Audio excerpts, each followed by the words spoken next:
Hello students, welcome back. Let's start with our topic pairs of straight lines. तो pair of straight line में last video में हम लोग ने क्या देखा था कि अगर कोई दो सेपरेट इक्वेशन दी हुई है तो उनकी कंबाइंड इक्वेशन कैसे बनेगी, और अगर दो कंबाइंड इक्वेशन दिया हुआ है तो उसकी सेपरेट इक्वेशन कैसे बनेगी। आज हम लोग जो पढ़ने जा रहे हैं क्वेश्चन नंबर 3 करेंगे, क्वेश्चन नंबर 3 4.1 का, और उसमें भी हमको ये देखना है कि एक गिवन इक्वेशन है और उससे हमको दूसरी गिवन इक्वेशन कैसे निकालनी है। ठीक है, पहले let's see the question. Find the combined equation of a pair of lines passing through the origin and perpendicular to the line represented by the following equation। बात समझ में आ गई। अब हमारा फॉलोइंग इक्वेशन क्या है? तो first question number 3 exercise 4.1 question number 3। तो first one is 5x² minus 8xy plus 3y square equal to 0। ठीक, स्ट्रेट लाइन में सबसे पहला काम हमारा क्या होगा? हमारा सबसे पहला काम ये होगा कि first we have to understand the question properly. अगर हमने क्वेश्चन को समझा ही नहीं और डायरेक्ट सोचेंगे कि सॉल्व कर लेंगे तो पॉसिबल नहीं है कि क्वेश्चन सॉल्व हो जाए। ठीक है ना, तो पहले हमको क्वेश्चन को समझना है। क्या बोल रहा है इधर पे? ये एक इक्वेशन है, ये अब ये इक्वेशन देख के हमको समझ में आ जाता है कि ये कौन सी इक्वेशन है। ये homogeneous equation of second degree है। इससे हमको और ये भी पता चल जाता है कि it's a pair of straight line and this lines are passing through the origin. तो ये homogeneous general equation, second pair of lines, third passing through the origin. ये तीन चीज हमको समझ में आ गई। अब हमको क्वेश्चन में क्या दिया है? द रिक्वायर्ड लाइन, जो हमको पेयर ऑफ स्ट्रेट लाइन ही चाहिए, इसी फॉर्म में चाहिए। और कैसी चाहिए कि that both the line should be perpendicular to this two lines. ये दोनों लाइन क्या होंगी? इनकी इधर परपेंडिकुलर होंगी। तो देखो डायग्राम में अभी हमारे पास में क्या दिख रहा है? सबसे पहले ये हमारा ब्लैक में जो है एक्स एक्सिस वाई एक्सिस हमारे पास आ गया है। अब ब्लैक लाइंस हमारे पास ये शो करेंगे कि हमारा ये एक्स एक्सिस और वाई एक्सिस है। अब देखो डायग्राम में, अब यहाँ पर हमको जो रेड लाइंस दिख रही हैं, ये हमारी गिवन लाइन है L1 एंड L2, क्योंकि ये दो पेयर ऑफ स्ट्रेट लाइन है। तो ये पेयर ऑफ स्ट्रेट लाइन यहाँ से हमको L1 और L2 इस तरह से ओरिजिन से पास हुई थी दिख रही है हमको। ठीक है, अब तीसरा देखो, अब यहाँ पर जो हमको रिक्वायर्ड लाइन है वो हम ब्लू में दिखा रहे हैं उधर पे। देखो रिक्वायर्ड लाइन हमको क्या दिख रही है उधर पे कि required line L3 is perpendicular on L1 and required line L2 is perpendicular on L4 is perpendicular on L1, है ना। तो यहाँ पर हमको ये समझ में आ गया कि परपेंडिकुलर है। तो ये इससे हमको ये क्लियर हो जाता है कि ये डायग्राम को चाहिए हमको ब्लू जो लाइन दिख रही है L3 एंड L4, इसकी इक्वेशन निकालना है। और ये दोनों ब्लू लाइन देखो कहां से पास हो रही है? ओरिजिन से पास हो रही है। ओरिजिन से पास होने का मतलब ये है कि these are also the same equation as a homogeneous equation of second degree. तो हमको ये सेकंड डिग्री में निकालना है। ठीक है, अब आते हैं इसके बाद में, गुड, है ना। अब आते हैं हम लोग इसके बाद में क्या कि यहाँ पर इसमें कि इसके कितने मेथड होते हैं? इसके करने के दो मेथड हैं। तो मैं पहला मेथड ओरली डिस्कस करूंगा, सेकंड मेथड हम लोग सॉल्व करेंगे क्योंकि सेकंड मेथड शॉर्टकट है। तो क्या बच्चे लोगों को शॉर्टकट पसंद होता है ना, अब कौन इतना बड़ा घूम के जाए, है क्या? तो देखो पहला मेथड 1, फर्स्ट मेथड 1 में क्या आएगा हमारे पास में? सबसे पहले हम लोग क्या करेंगे? First we will separate the two, ये जो गिवन इक्वेशन है ना, तो we will separate the given equations, separate करेंगे इसको। ठीक है, सेपरेट करने में हमको क्या मिलेगा? इसकी दो लाइन मिलेगी m1 m2, y equal to m1x y equal to m, है ना। तो सेकंड स्टेप होगा calculate slope m1 and m2, ये हो गया। थर्ड स्टेप क्या होगा? थर्ड स्टेप हमारी इक्वेशन जो है वो रिक्वायर्ड इक्वेशन परपेंडिकुलर है तो उसकी इक्वेशन क्या बनेगी? तो परपेंडिकुलर, तो calculate the slope of required equation y equal to, तो उसकी इक्वेशन क्या है? अगर m1 है तो क्या हो जाएगा? -1/m1, और m2 है तो क्या हो जाएगा? -1/m2। फिर फोर्थ स्टेप क्या हो जाएगा? Form the separate required equations, separate the required equation जो है, रिक्वायर्ड सेपरेट इक्वेशन जो उनको निकाल लो। तो इक्वेशन क्या बनेगी? y equal to -1/m1x, y equal to -1/m2x, ये इक्वेशन बन गई। फिर फिफ्थ में क्या होगा? Find their combined equation. Fifth step क्या होगा? Find their combined equation. Combine करेंगे और हमारे पास आंसर आ जाएगा। This is the process of method 1 जो हम लोग सेपरेट करेंगे, और ये लॉन्ग प्रोसेस है। पहले सेपरेट करो, फिर स्लोप निकालो, फिर स्लोप पॉइंट पे इक्वेशन निकालो, फिर उसके बाद में कंबाइन करो, ये लॉन्ग प्रोसेस है। अब देखते हैं मेथड 2। अब मेथड 2 क्या बता रहा है इधर पे, देखो मेथड 2 में हमको बता रहा है इधर पे कि फर्स्ट वी विल सपोज, अब यहाँ पे 2 लाइन हमको तो मालूम है, तो we will suppose let m1 and m2 be the slopes of given lines. m1 m2 ने सपोज कर लिया। अच्छा, अब हमको ये भी मालूम है कि गिवन लाइन और रिक्वायर्ड लाइन एक दूसरे पे परपेंडिकुलर है, तो सेकंड स्टेप होगा therefore slopes of required lines are -1 upon m1 and -1 upon m2। ये स्लोप्स हो गया। अब क्या हो गया, अब ये स्लोप हो गया तो just find their combined equation. Third step क्या हो जाएगा, फाइंड देयर कंबाइंड इक्वेशन। अब डायरेक्टली हम कंबाइंड इक्वेशन निकाल लेंगे। अब कंबाइंड इक्वेशन जैसे हम लोग निकालेंगे तो ये देगा हमको in terms of m1 and m2 and what we know from this equation कि m1 + m2 is -2h upon b and m1 m2 is a upon b। ये हमको मालूम है, तो बस उसको यूज करेंगे और आंसर निकाल लेंगे। तो ये शॉर्टकट हो जाता है हमारे पास में। तो हम लोग मेथड 2 से डिस्कस करेंगे इधर पे। तो मेथड 2 हमारे पास क्या हो जाएगा इस फॉर्म में। तो सबसे पहले हम लोग क्या करेंगे, इसको कंपेयर करेंगे। Comparing with ax² plus 2hxy plus by² equal to 0 compare किए। सो a क्या आएगा, therefore a is equal to 5, then 2h is equal to -8 and b is equal to 3। so therefore h क्या होगा -4 हो जाएगा। अच्छा, therefore m1 plus m2 अगर हम लोग सपोज करते हैं, हम लोग पहले यहाँ लिख लेते हैं एक line, let m1 and m2 be the slopes of given lines।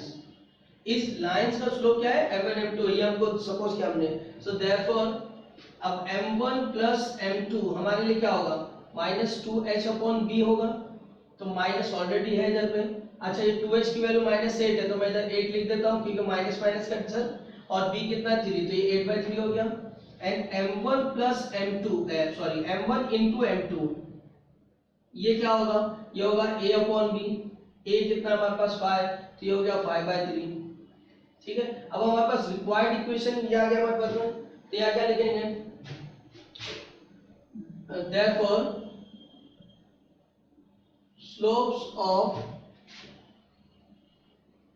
required lines are -1 upon m1 and -1 upon m2। क्योंकि ये m1 है, रिक्वायर्ड लाइन परपेंडिकुलर है, तो नेगेटिव रेसिप्रोकल। देयरफॉर इनकी इक्वेशन क्या होगी, therefore their equations are, equations क्या होगी y equal to -1 upon m1x and y equal to -1 upon m2x, ये इसकी इक्वेशन होगी। अब इनके इक्वेशन को अगर सही से लिखेंगे दैट इज क्या हो जाएगा m1y plus x equal to 0, ये m1 इधर मल्टीप्लाई आएगा या -x इधर आ जाएगा, और and m2y plus x equal to 0। अब हमको क्या करना है, इनकी जॉइंट इक्वेशन लेना है। Therefore combined equation of these lines क्या हो जाएगी, m1y plus x equal to into m2y plus x equal to 0। अब मल्टीप्लाई कर दो, मल्टीप्लाई करने पर क्या आएगा m1 m2 y का स्क्वायर, देन m1 xy, फिर m2 xy, फिर x स्क्वायर इक्वल टू 0। आई बात समझ में। देन अब यहाँ से लिखेंगे तो m1 m2 यहाँ क्या हो जाएगा हमारा y स्क्वायर, फिर यहाँ से xy कॉमन ले लेंगे तो आएगा m1 plus m2 xy क्या जाएगा, फिर plus x square equal to 0, ये हमारे पास आ गया। ठीक है, और ये वैल्यू जो है m1 m2 और m1 plus m2 हमने ऑलरेडी निकाल के रखी हुई है, तो हमने इधर पे सब्स्टिट्यूट कर देना है। सब्स्टिट्यूट कर देंगे तो कितना आ जाएगा, ये आ जाएगा 5/3 y स्क्वायर, ये आ जाएगा 8/3 xy plus x square equal to 0, ये आ गया। तो आंसर क्या आ गया 5y square plus 8xy plus 3x square equal to 0। This is our answer. बात समझ में आ गई। तो इस तरह से हम लोग जो है इसको सेकंड मेथड पे सॉल्व करेंगे तो इजी हो जाता है, हमको सेपरेट इक्वेशन मालूम करने की जरूरत नहीं पड़ती है। ठीक है, समझ में आ गया इतना? अच्छा, अब इसमें आप क्या डिफरेंस देख रहे हैं इसमें और इसमें? आप देखो, डिफरेंस नोट करके रखो, फिर मैं जीमेल वालों को एक शॉर्टकट बताऊंगा जो आपको बहुत काम आएगा। जब स्टेप के क्वेश्चन आएंगे तो आपको इतना पूरा प्रोसीजर सॉल्व नहीं करना है, बस एक चुटकी बजाना है और आंसर निकाल लेना है। ठीक है, तो वो एंडिंग में अपन बताएंगे। चलो नेक्स्ट देखो, नेक्स्ट क्वेश्चन में भी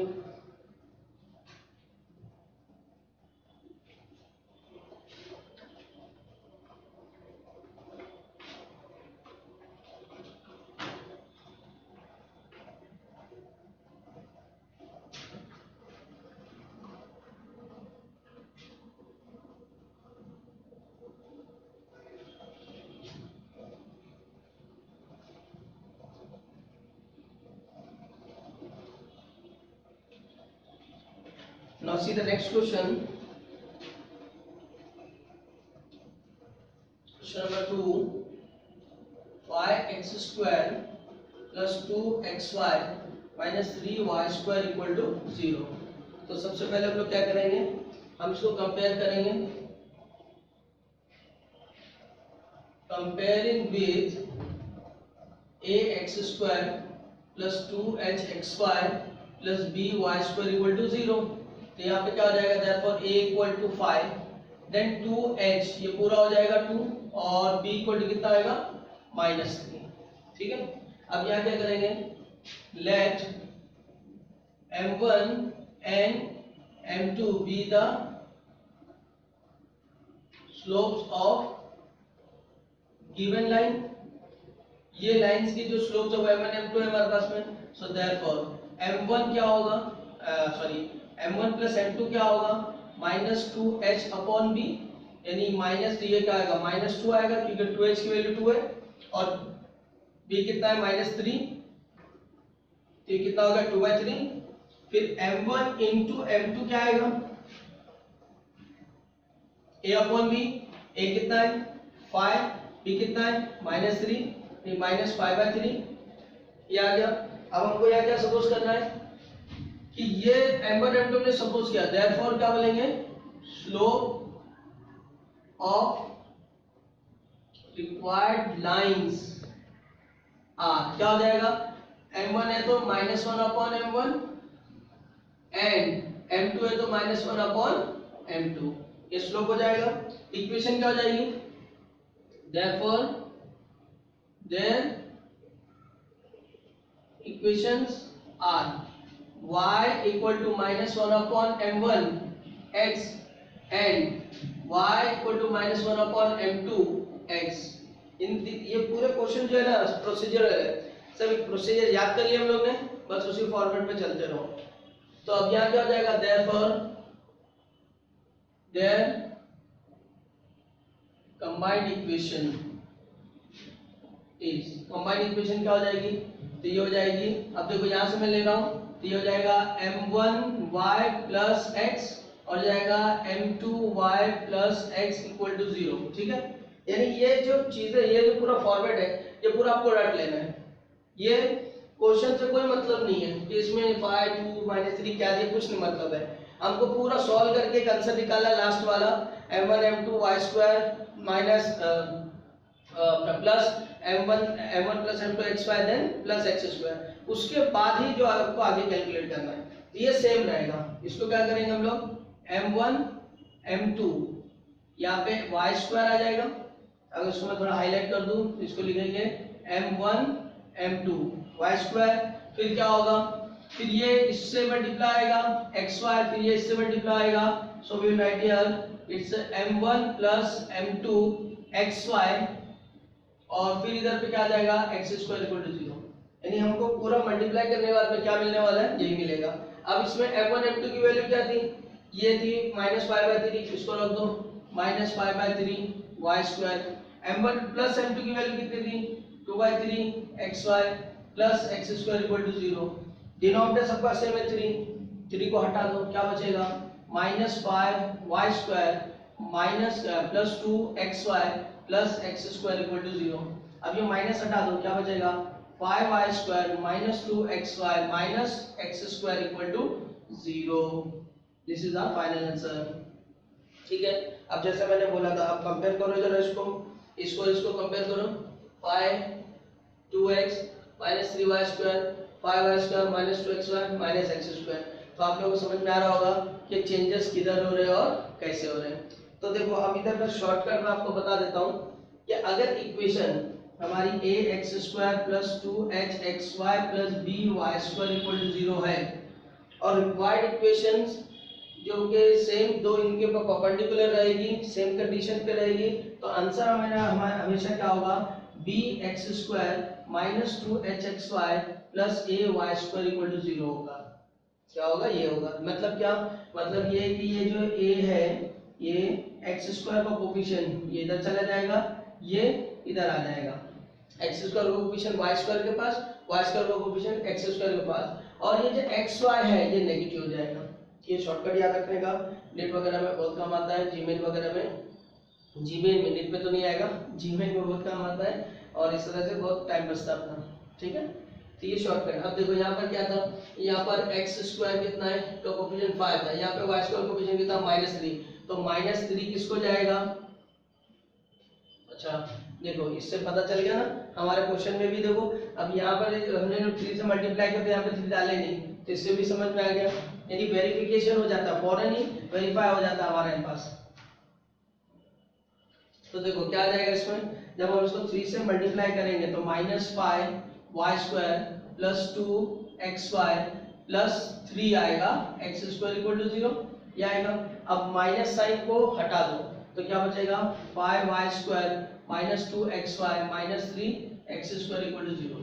तो देखो अब यहाँ पे x² कोफिशिएंट 5 वो किधर जाएगा, y² के पास, तो y² को 5 आ गया, और y² कितना -3 वो इधर x² के पास आ गया, और xy प्लस था तो ये माइनस हो गया, तो हमारा आंसर इसके हिसाब से आ गया. ठीक है, तो ये याद रखने से हमारे पास वेरिफिकेशन भी हो जाता है कि हमने आंसर राइट निकाला है या रॉन्ग निकाला है. ठीक है, चलो देखते हैं नेक्स्ट क्वेश्चन में भी.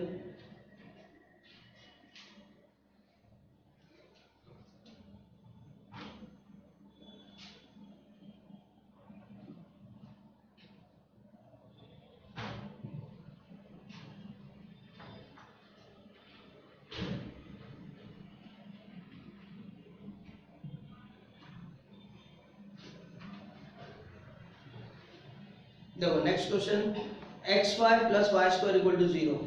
सिंपल सा क्वेश्चन दिया है, थर्ड वाला क्या दिया है, xy plus y² equal to 0. ठीक है, अब xy plus y² equal to 0 में हम लोग क्या करेंगे, कंपेयर करेंगे. पहले कंपेयरिंग विथ क्या होगा इधर पे, कंपेयरिंग विथ किससे कंपेयर कर रहे हैं हम लोग, ax² plus 2hxy plus b y² equal to 0. तो यहाँ क्या जाएगा, a इक्वल टू, देखो x² तो है नहीं तो 0 आएगा, b कितना 2h कितना होगा 1 और b कितना होगा 1. ठीक है, अब यहाँ पर सपोज करेंगे late m1 and m2 be the slopes of given lines. अच्छा अब यहाँ पर थोड़ा सा देखो, यहाँ बात करेंगे हम लोग जैसे गिवन लाइंस, तो ये कुछ स्पेशल टाइप दिया हुआ है, तो देखो क्या प्रॉब्लम आ सकता है वो हम लोग डिस्कस करेंगे अभी. m1 plus m2 be the slopes of given lines.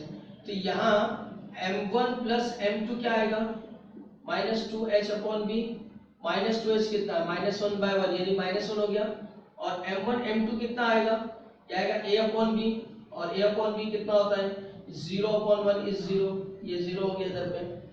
अब रिक्वायर्ड लाइन की क्या होगी इक्वेशन, तो यहाँ जाएगा सिंस लेट, ये तो हम लोग लिया यहाँ पर, तो यहाँ पे हम लोग क्या लिखेंगे, therefore slopes of required lines are -1 upon m1 and -1 upon m2. Therefore their equations are क्या होगा, y equal to -1 upon m1 x and y equal to -1 upon m2 x. ठीक है। फिर इनकी कंबाइंड इक्वेशन क्या होगी, therefore their combined equation is, क्या होगी combined equation, m1y plus x m2y plus x equal to 0। और इसमें मैंने क्या बताया, क्या बनेगा हमारा प्रोडक्ट मल्टीप्लाई करने के बाद में, therefore m1 m2 y square, फिर क्या बनेगा प्लस m1 m2 xy, फिर क्या बनेगा plus x square equal to 0, plus x square equal to 0, ये बन जाएगा। अब हमारे पास में क्या है m1 प्लस m2, तो m1 इंटू m2 तो हमारे पास 0 है, और m1 प्लस m2 कितना है, -1 है, तो m1 m2 ये 0 है, तो ये 0 हो जाएगा पूरा टर्म, ये 0 हो गया। ये कितना है, -1 है, -1 xy plus x square equal to 0, तो यहाँ आ जाएगा x square minus xy equal to 0, ये हमारे पास आंसर हो गया। ठीक है। अब देखो यहाँ पर अगर हम लोग फर्स्ट मेथड से सॉल्व करते हैं इसको, फर्स्ट मेथड से, तो फर्स्ट मेथड हमारे पास क्या था, xy plus y square equal to 0। First method ये है कि फाइंड द सेपरेट इक्वेशंस। अब मैं इनकी सेपरेट इक्वेशन निकालूंगा तो मेरे को मिलेगा x plus xy equal to 0, ये आएगा y इक्वल टू 0 और x इक्वल टू माइनस या y equal to minus x। ठीक है ना। इसका स्लोप कितना है, तो ये मैं बोलूंगा कि m2 कितना है, -1 है, क्योंकि x का जो कोएफिशिएंट है वो। But what is the slope of this line, y equal to 0। अब y इक्वल टू 0 कौन सी लाइन होगी, y इक्वल टू 0 वो लाइन है जो x एक्सिस के एकदम पैरेलल होगी, है क्या नहीं। तो हम लोग यहाँ बोलेंगे क्या, फिर इसका स्लोप 0 है क्या नहीं, जो x एक्सिस के पैरेलल। y इक्वल टू 0 कौन सी लाइन होती है, x एक्सिस होती है, y इक्वल टू 0, तो ये यहाँ से तो ये पैरेलल हो गया x एक्सिस के, तो इसका स्लोप m1 कितना है, 0 है। अब m1 अगर 0 है तो जो तुम्हारा लाइन इसके ऊपर परपेंडिकुलर है उसका स्लोप क्या होगा, उसका होगा माइनस नेगेटिव रेसिप्रोकल -1/0। अब -1/0 इज नॉट डिफाइंड, वहां पे क्या आ जाएगा, -1/0 इज नॉट डिफाइंड। तो उस केस में क्या करोगे, फिर -1/0 नॉट डिफाइंड हो रहा है तो डायरेक्टली नॉट डिफाइंड तो लेके चल नहीं सकते हम लोग। तो उस केस में फिर हम लोग बोलेंगे कि ये x एक्सिस है y इक्वल टू 0, तो उसके ऊपर परपेंडिकुलर कौन होता है, y एक्सिस होता है। तो हम बोलेंगे कि m1 है तो हम लोग डायरेक्ट इक्वेशन लिखेंगे, देयरफॉर इसकी इक्वेशन जो रहेगी जो इसके ऊपर परपेंडिकुलर है वो x इक्वल टू 0 रहेगी। समझ में आया। तो ये x एक्सिस है तो उसकी इक्वेशन y एक्सिस, तो उससे लिखना पड़ेगा। तो ये प्रॉब्लम आता है अगर हम लोग इस टाइप का क्वेश्चन रहेगा तो फर्स्ट केस में। सेकंड केस में देखो हमारे पास में कोई प्रॉब्लम नहीं है, सीधा सीधा हम लोग का आंसर आता है। ठीक है। इसी वजह से सेकंड को जो मेथड है मैं प्रीफर करता हूँ कि डायरेक्ट अपने आंसर, और शॉर्टकट भी हो जाता है, आंसर भी दे देता है जल्दी से। Now let's see the last one मैं आप लोग के ऊपर छोड़ देता हूँ, आप लोग को उसको सॉल्व करो और मुझे बताओ क्या आंसर आएगा। ठीक है। अच्छा, इसमें दिख रहा है 3x² - 4x। चलो डिस्कस ही कर लेते हैं। अब जैसे कि यहाँ की बात कर रहे थे हम लोग सब इसको रखते हैं, थोड़ा सा ये मिटा देते हैं।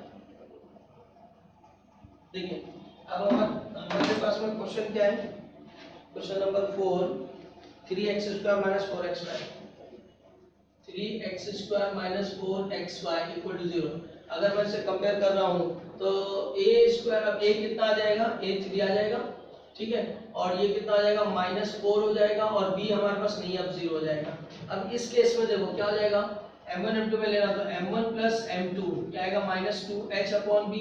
तो इस केस में अब क्या हो रहा है, -4/0, ये नॉट डिफाइन हो रहा है, और m1 m2 क्या जा रहा है, a/b, यानी कितना हो जा रहा है, 3/0, यानी नॉट डिफाइन हो रहा है।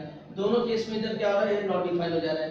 क्यों, क्योंकि b 0 है, तो b डिनोमिनेटर में आ रहा है, b 0 है, तो इस केस में फिर हम लोग जो है ऐसे टाइप के अंदर फिर m2 सेकंड प्रोसीजर अप्लाई नहीं कर सकते। सेकंड प्रोसीजर अप्लाई करेंगे तो प्रॉब्लम क्या आएगा, दोनों नॉट डिफाइन हो जा रहे हैं। ठीक है। तो इस केस में हम क्या करेंगे, हम यहाँ पर सेपरेट इक्वेशन के मेथड से जाएंगे।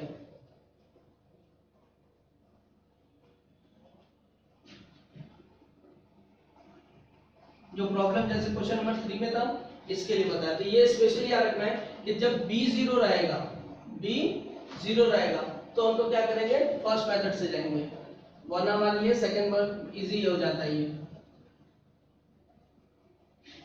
अब देखिए इसमें क्या करना है, अपने को दो सेपरेट इक्वेशन मालूम करना है। तो दो सेपरेट इक्वेशन में इसमें से x कॉमन ले लो, क्या आएगा, 3x minus 4y equal to 0 बचेगा, देयरफॉर x इक्वल टू 0 और यहाँ से आएगा 3x minus 4y equal to 0। तो इसको अगर मैं y 4y इक्वल टू क्या लिख सकता हूँ 3x, तो इसको लिख सकता हूँ y इक्वल टू क्या 3/4x। ठीक है, अब स्लोप की बात करेंगे तो देखो ये x इक्वल टू 0 है, यानी यहाँ y का टर्म है ही नहीं। जब y का टर्म है ही नहीं तो ये स्लोप खुद क्या दे रहा है, यानी ये परपेंडिकुलर दे रहा है किसको, x एक्सिस को। ये जो चीज है ये क्या है, ये x इक्वल टू 0 है, यानी परपेंडिकुलर टू x एक्सिस। तो इसकी इक्वेशन क्या आएगी, x की ये आएगी y इक्वल टू 0 है क्या नहीं। तो हम लोग यहाँ लिखेंगे इधर पे since equation of line perpendicular to x equal to 0 is क्या होगी y इक्वल टू 0। एक इक्वेशन डायरेक्ट इसकी लिख दी है। अब इस पे क्या दिया है इधर पे, तो सिंस इसका निकालेंगे slope of y equal to 3/4x is, इसका स्लोप 3/4 है, तो therefore slope of line perpendicular to this क्या होगा -4/3 नेगेटिव रेसिप्रोकल, तो -4/3 हो गया। अब इक्वेशन क्या होगी, देयरफॉर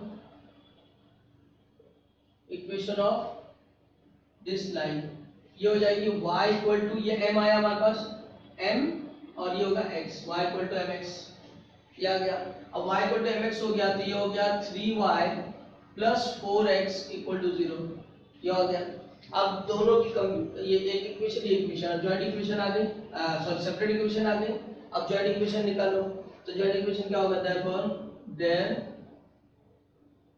जॉइंट इक्वेशन इज क्या होगी, y इधर से आया और 3y plus 4x equal to 0, तो आएगा 3y square plus 4xy equal to 0।